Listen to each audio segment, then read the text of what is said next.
Hi everyone, CraftyMama here. Today I'm going to make some faux paper using a napkin, copy paper, and a glue mix. Faux paper isn't the same as making handmade paper. Faux paper is paper that's already made, but we add stuff to it to make it look like it's handmade paper. So let's get started. So here's the supplies I got together. Not sure what I'm going to use. This is just plain regular copy paper. Printer paper. Here's a napkin with butterflies on it. Here's just a plain white dollar store type napkin, some wax paper that I'm going to put under the paper I'm going to make, the faux paper I'm going to work on. I also have some of these strings from the tea bags, the little tea-dyed strings. This right here is a piece of gauze. Let's see, what else do we have here? Oh, this is a coffee filter I dyed just slightly with tea. This right here are my tea bags that are tea dyed, of course. These are the bigger bags like you make for making a jug of iced tea. Here's my paintbrush. Just using that too. And let me see, I got my scissors. I mean, you can get together whatever you want. I also did some used dry tea. I like to save bottles, and I saved this little bottle. I also have some threads, red, brown, blue.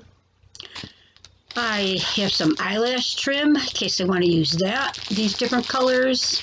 I also have it in this pink color. Again, I'm not sure. I'm just going to go with what I feel, see what I can create. And, of course, the glue. I used the Elmer's glue, 3 parts glue to 1 part water. All right. Well, I'm done with the supplies I gathered. So let's begin the first step. I take my copy paper and my glue water mixture, and I just use my paintbrush to put the glue mixture all over the copy paper.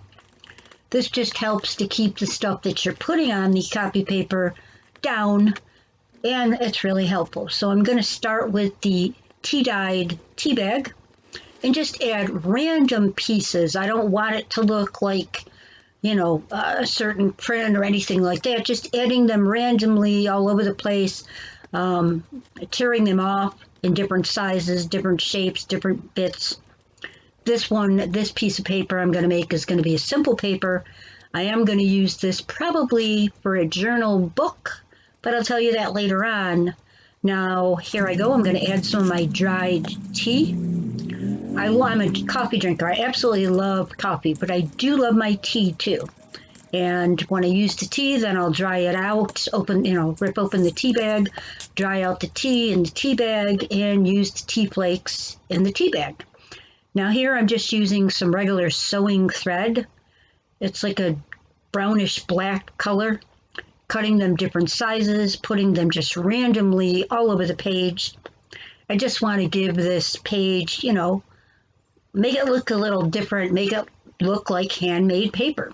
Now I'm cutting some of the fibers. I'm cutting just the loose little threads of the fibers. Here I'll add some of the gauze too, just in for effect. Again, random spots, random pieces, just wherever I feel like doing it. I think a little more tea kind of gives it a vintagey, mixed media type look maybe. Now I'm putting on the 1-ply plain napkin and adding the glue on top of it to seal everything in.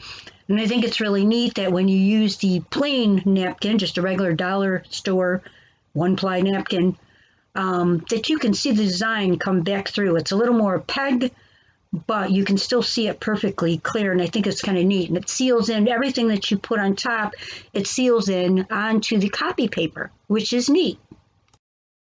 So while this is drying, I'm going to go on and create a second piece of faux paper. Again, starting with the glue mix on top of copy paper. And I get that all down pat. And this time I'm going to do something a little different. I'm going to take this printed napkin and I'm going to use the print part, the 1-ply print part, because I like it. It's got butterflies, flowers, it's kind of Parisian, whatever you want to say, and I'm putting the glue on top of that because I'm going to add some stuff to the top of this. This is going to be my base. So I have the slightly tea-dyed coffee filter, again, random pieces. Just want to make this look different, like it's not just like the napkin. Give it a little more character. Add some stuff to it to make it a little more fibrous and chunky. Here's some of the dried tea flakes, adding them randomly all over the page. And here I just decided I wanted to add a little more. I like the look. Now I'm going to add some of the thin fibers from this purple fiber. And again, random spots just all over the place. No real thought process, just having fun, enjoying myself. And I decided that I might add some of these thicker pieces of the fiber. This might not be a great idea, but it's got sparkly in it, and I wanted to try it. So I am going to see how this works out. So I'm adding some of the thicker pieces, cutting them in small little bits, and randomly placing them all over the top. Now I'm going to take the white 1-pound napkin, and I'm going to use that to seal down what I just put on top of the butterfly Parisian napkin. Parisian, I hope I'm saying that right. And I'm just gluing that down. So now it's going to be all sealed in on top, which is really neat. And again, the butterfly napkin is coming through, just not as clear, as bright or dark, however you want to say it, but enough so that it looks pretty. So I'm going to finish this up, and in the next frame, you're going to see I'm going to add some little pieces of napkin because some of that thicker fiber I put on, probably shouldn't use that, did come through, like it ripped the napkin part. So I'm just trying to like cover it up, seal it up. And so it doesn't, there's not a hole there, of course. That's what I'm trying to do. And this will work. It works just fine. And here's what it looks like. It came out really nice. Just added some character to it, like I said. Here's the other paper up close. I'll be using this for another project in an upcoming video, and you will see it. I think I'm going to use it for a journal book cover. So here's this butterfly Paris type paper. I'm just cutting around the edges so that I can get the backing off, the wax paper backing. And here's my plan for this paper. I have some templates I made, and this is either going to be a pocket letter card, ATC card, or journal card. This is for an MDC card. I also have a tag template. This will be for a bookmark, of course. And the bottom part, I want to make a pocket for a journal. Let's take a look. So first we have the journal pocket. To make it thicker, I glued it on top of a manila folder. Then I cut it out, rounded the corners, distressed the edges. I cut the butterfly out of the napkin and put it on manila folder 2. Fussy cut that out when it was dry. And then I covered it with glossy accents. And I put the butterfly on there because I just wanted to make it look a little unique, a little different, something you wouldn't expect.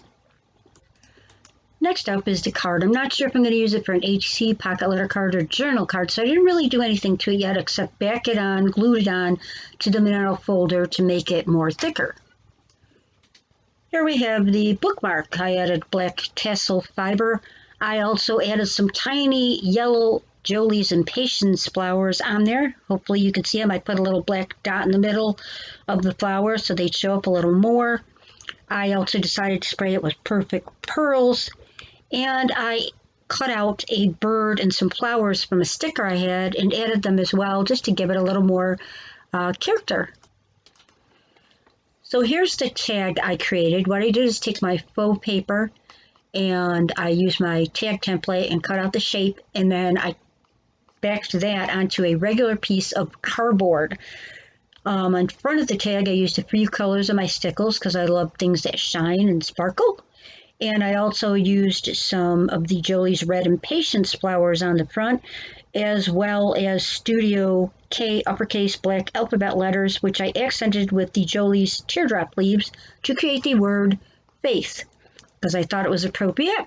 And I also added the multi-fiber tassel. On the back, all I did was use a piece of the napkin and attach it to the back of the cardboard because I just didn't want it to look like plain cardboard. So the back looks relatively plain and uneventful, but the front is very decorated. And finally, there's my MDC card, which I'm using for a challenge that I'm entering. What I did is back it onto the manila folder so it was more sturdy.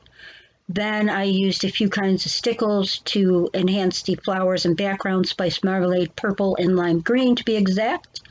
I also added the Studio K uppercase black alphabet letters to create the word Paris. And then I took the tower from the napkin, put it on the manila cardstock. Once it was dry, fussy cut it out and added some glossy accents to the front And I think it came out pretty doggone neat. And that is my MDC card. Here's the difference between the two towers, one without and one with glossy accents. I was able to create these 5 items using just one piece of the faux paper that I made.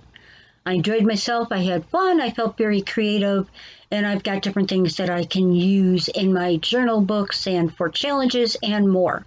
I thank you for stopping by and spending this time with CraftyMama. Until next time, next video. Bye-bye for now.